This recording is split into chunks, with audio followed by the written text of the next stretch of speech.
اليوم 10 فبراير 2023. للأسف ما زال الأخوة الخائن النذل الحقير بشار الأسد يخرج ويتبجح على العباد، وهو يتسهسك ويتصهصل وكأن شيئا لم يكون. والوكالات الإغاثية في سوريا مناطق النظام تعلن حلب واللاذقية وحمص وحماة وطرطوس وتعلن مناطق منكوبة.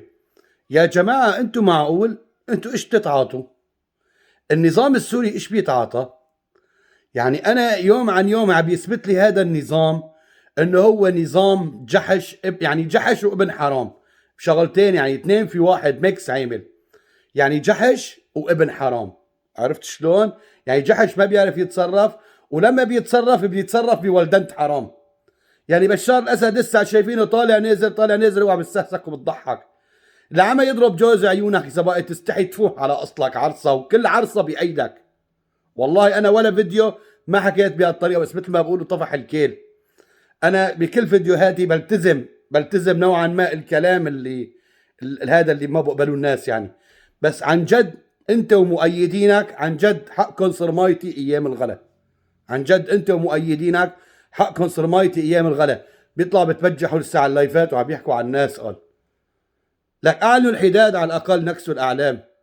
ولك هاي كارثه طبيعيه يا جماعه، كارثه طبيعيه. بدك ما تزعل على اللي بالشمال السوري، عندك خصومه معهم ماشي، ازعال على اللي بحلب، على اللي باللاذقيه، على اللي بجبله، على اللي بحمص، على اللي بطرطوس.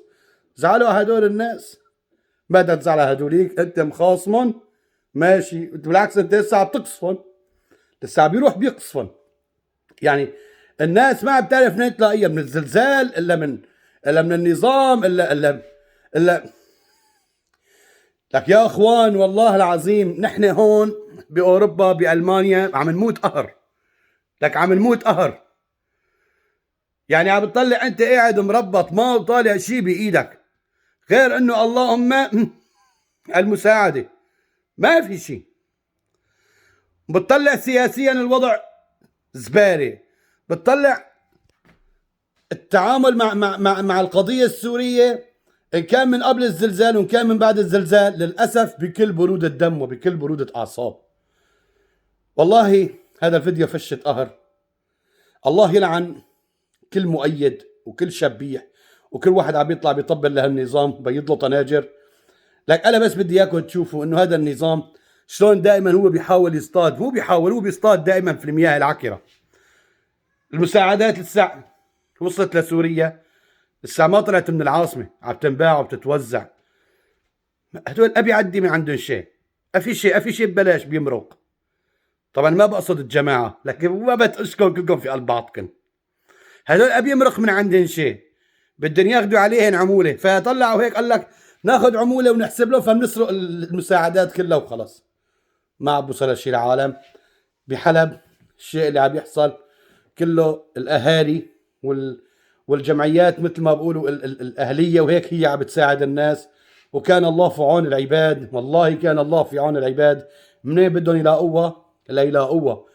حسبي الله ونعم الوكيل. احسن شيء الوضع في الشمال السوري كمان للاسف المعدات والمساعدات عم تتاخر، وللاسف قلوبنا عم تبكي دم عليهم. عم نشوف بعيننا، ما طالع شيء بايدنا، قلوبنا عم تحترق. لا تفكروا يا اخوان، لا تفكروا اخوتنا اللي بسوريا اللي بالداخل، اخوتنا اللي بتركيا، ما تفكروا الناس اللي هون قاعدة ومستكينة وساكتة. والله العالم قلبها داب، بس ما طالع شيء بإيدهم، ما بيطلع شيء بإيدنا. نحن بشر ضعفاء مثلنا مثلكم. أنا اليوم حاليا هلا إذا بيقولوا لي روح ارجع لسوريا تعا في حملة بدنا نروح نساعد الناس، والله بجي، والله بجي، ما عندي مشكلة، ما عندي مشكلة بمالي وبدني مثل ما بيقولوا بشارك معكم. بس يا أخي الموضوع كبير، بده معدات، بده آليات، بده جرافات. هاي القصة هاي دول بتعجز عنا. دول عندها استعدادات وقائمة، ومثل ما بيقولوا أمورها اللوز بتعجز عن هيك كوارث، تعجز عنا.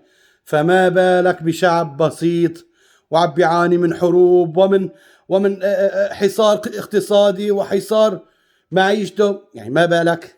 حسبي الله ونعم الوكيل. الوضع صعب، الوضع صعب. أرجو انقاذ ما يمكن انقاذه، ما عاد. للاسف بتشوف المراسلين الله يعطيهم العافيه، الله يجبر بخاطرهم ويجزيهم الخير ويحميهم، عم ينقلوا لنا الصوره اول باول، عم يقول لك انقطع الانين، يعني خلص فعلا يعني 4-5 ايام. للاسف ايش بدك تطالع واحد من تحت الانقاض عايش؟ الا هذا بده معجزات صار. اسف الفيديو صار طويل، حاولت هيك اني والله ايش بدي احكي ما بعرف لسه، يعني في كتير مواضيع بدي احكي فيها بس خلص بدي امرق وامشي. يلا حياكم الله، دمتم بخير. لكل احرار وشرفاء سوريا، ولكل شبيح واطي كلب حقه فرنجين، روح يا عرس يا ابن العرس، يا خنزير يا ابن الخنزير، خليك عم بتشطف وبتطبل لهالمجرم الحقير الكلب النذل بشار الكلب، بشار الاسد. والله بشار الصرصور كتير عليه، كتير عليه.